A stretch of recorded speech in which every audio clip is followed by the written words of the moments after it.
Kmir's Husband, Chapter 4, Part 3.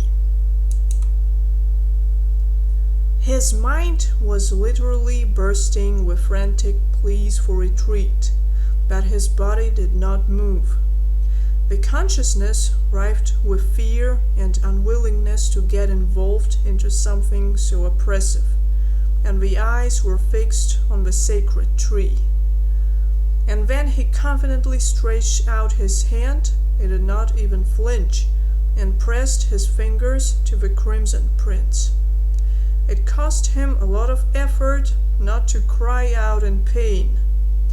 The fingertips seemed to be pierced by red-hot needles, and the white surface on the canvas flared with a bright red flame. Jack immediately pulled his fingers back and saw identical deep wounds on the skin, as if they really were marks of thick needles. The flames, meanwhile, raged for another 2 minutes before finally slowly dying out. The old fingerprints were no longer visible. They were covered with fresh spots of thick crimson blood, and the canvas around them was streaked with the thinnest purple-scarlet pattern that nothing but pure magic could create. Looking up at Jim, Jack felt even more alarmed. The normally unflappable, reserved Lark seemed at this moment completely stunned. "What's the matter?" "It always hurts," Neander said slowly. "But flames? I have never seen anything like that before. And what does that mean? I have no idea. Take the ointment, treat the wounds." Jack did not want to follow his instructions after the pain he felt, but he wanted to object even less. Yet this time the advice turned out to be very valuable. The pain disappeared. In a couple of moments the fingers touched the ointment, and after another 10 seconds there was no trace even of the wounds. Jack was so stunned by everything that had happened that he was not too surprised by this miracle. Next, Neander asked him to sign 3 large, elegantly decorated papers, also confirming the legality of the marriage.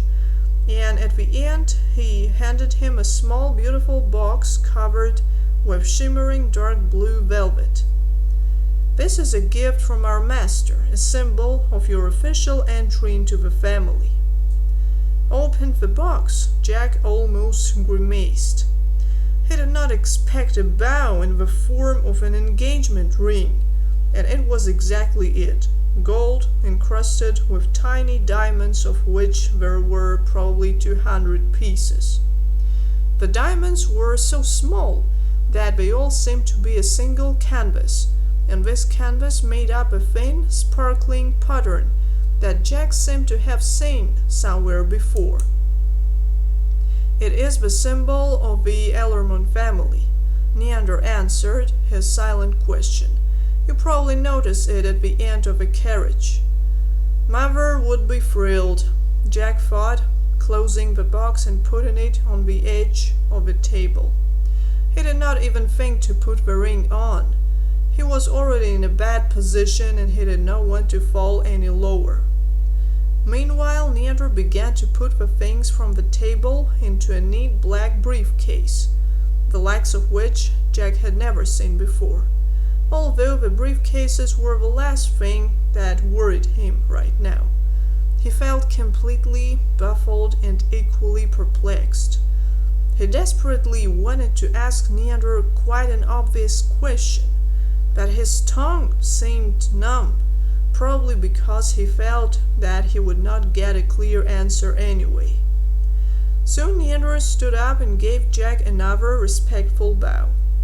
"Thank you, master. I don't dare bother you any longer." "What kind of master?" Jack muttered grimly. "This is definitely superfluous."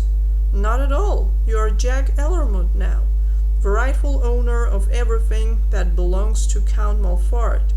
You have no less right here than he does." Jack Ellermont? What else do you want to state? It doesn't matter what kind of power there is in that tree and pieces of paper. I am Jack Estancia. I was born with this name and I will die with it. May I ask you where you're heading? I must go to Gale, master. Count Malfart has some business that I need to settle. And where is he? Jack blurted out this question, which for some reason was terribly difficult for him. And he got probably the strangest answer he could imagine.